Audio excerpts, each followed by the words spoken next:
Let's jump right into this explainer. Today, we're popping the hood to look at the absolute engine of human behavior. I mean, we all experience motivation every single day, right? But how often do we actually stop to decode it? If you're looking to understand exactly why we do the things we do, and you want to keep it simple and brief, you are definitely in the right place. Okay, let's dive into this. What is it that actually takes a simple thought, just a quiet inner state of mind, and turns it into physical action? Motivation isn't just some corporate buzzword. It's a literal mechanical process. It's the invisible force that makes us move, act, and stick to a path once we've started. To figure out how to harness this drive, we've got to look at what makes it tick. Section 1. Internal versus external rewards, the fuel for the engine. So, human drive basically runs on two completely different types of fuel. Extrinsic motivation is all about those external rewards. Think your standard benefit packages, maybe an Employee of the Month plaque, a cash bonus, or hey, even just trying to avoid a speeding ticket.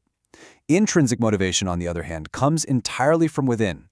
It's that deep-rooted itch for independence, pure curiosity, or just the genuine pride of solving a really tough puzzle.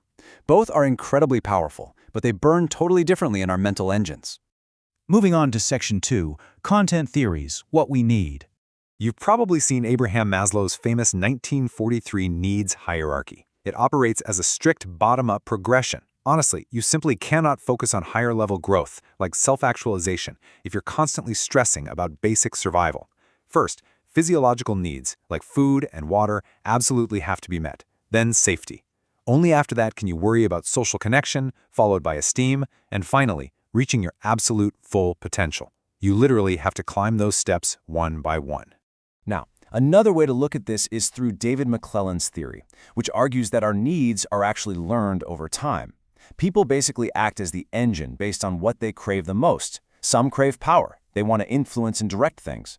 Others are totally driven by affiliation, needing intimacy and strong peer connections. And then you have your high achievers. Interestingly enough, high achievers don't actually take wild gambles. They take moderate, calculated risks because they crave immediate feedback so they can successfully complete the task. Now, what's really interesting about this next concept is Frederick Herzberg's revelation. He studied engineers and accountants and found out that the things making us miserable at work are completely independent from the things making us happy. Crazy, right? Salary, job security, company policies, these are just hygiene factors. A great salary won't necessarily make you highly motivated. It honestly just keeps you from quitting. To get that true, high-octane drive, you need actual motivational factors like genuine recognition, a sense of achievement, and real personal growth. Clayton Alderfer took Maslow's 5 steps and really elegantly streamlined them down into just 3 basic categories. It's called ERG theory: existence, relatedness, and growth. It is just a beautifully simple way to categorize our drive. We need to exist, we need to relate to others, and we need to grow. That's the whole shebang. Which brings us to Section 3, process theories, how it works. We just talked about the what, so let's shift to the how, the mental math we do to translate those needs into action. Victor Vroom proposed that motivation is basically an internal cognitive equation. Before we exert any effort at all, our brain does this rapid math. We ask, if I put in the effort, will it actually lead to success? That's expectancy. Then, will that success lead to a reward? And finally, valence. Do I actually care about this reward? Think about it. If you're offered a promotion you don't even want, the value of that reward is 0, and your motivation instantly drops to 0, no matter how hard you could work. But hey, that mental math doesn't happen in a vacuum, does it? It is highly social. Adams' equity theory shows how our motivation relies entirely on comparing our inputs and rewards with our peers. If you put in 10 hours of grueling work and get $100, but the guy next to you puts in 5 hours and gets the exact same $100, you experience what's called underpaid inequity. The exchange feels completely unfair, and your motivation literally plummets.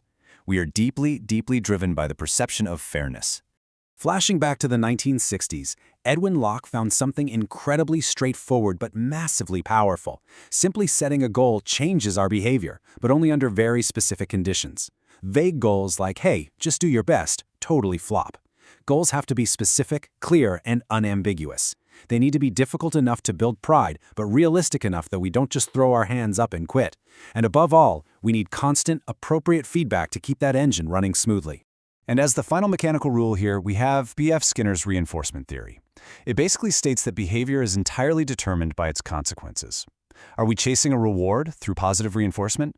Are we just working hard to avoid getting yelled at by the boss? Or is a bad habit being weakened through punishment or just flat out ignored until it goes extinct?